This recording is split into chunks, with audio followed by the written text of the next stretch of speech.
લોકમત ન્યૂઝમાં આપનું સ્વાગત છે। સ્થાનિક સ્વરાજ્યની ચૂંટણીને લઈને બીજેપીના ઉમેદવાર અજયસિંહ વિક્રમસિંહ જાદવ લાલાભાઈએ 25 શેરખી તાલુકા પંચાયતથી ઉમેદવારી નોંધાવી હતી। તેઓએ સમર્થકો બીજેપી આગેવાનો સાથે ફોર્મ ભર્યા હતા અને જીતનો આશાવાદ વ્યક્ત કર્યો હતો।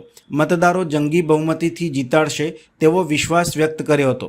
અગાઉ પણ અમે જીત મેળવેલ છે અને વિકાસના કામો કર્યા છે, હવે બાકી રહી ગયેલ કામો કરીશું તેમ તેઓએ જણાવ્યું હતું। રોજ 25 શેરખી તાલુકા પંચાયત સદસ્ય તરીકે મેં ફોર્મ ભર્યું છે અને મારા મતદાર ભાઈઓને કહેવા માગીશ કે જંગી બહુમતીથી મને વિજય બનાવે એવું મને આશા છે।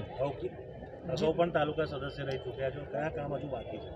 ભારતીય જનતા પાર્ટીએ અગાઉ મારે 2021માં મારા ધર્મપત્ની અંજુબેન અજયસિંહ જાદવને મેન્ડેટ આપ્યો હતો અને મારા મતદાન વિસ્તારમાં ખૂબ જંગી બહુમતીથી અમે જીત મેળવી હતી અને ગામના દરેક ગામ મારા જે વિસ્તાર જે છે જસાપુરા, ભીમપુરા, નાનો ભાગ, મોટો ભાગ તમામ વિસ્તારમાં મેં ખૂબ સારો એવો વિકાસ કર્યો છે અને જે વિકાસના કામ બાકી રહ્યા છે એ આ વખતે સંપૂર્ણ કામ પૂરા કરીશ એવી મારા ગામ લોકોને આશા આપું છું।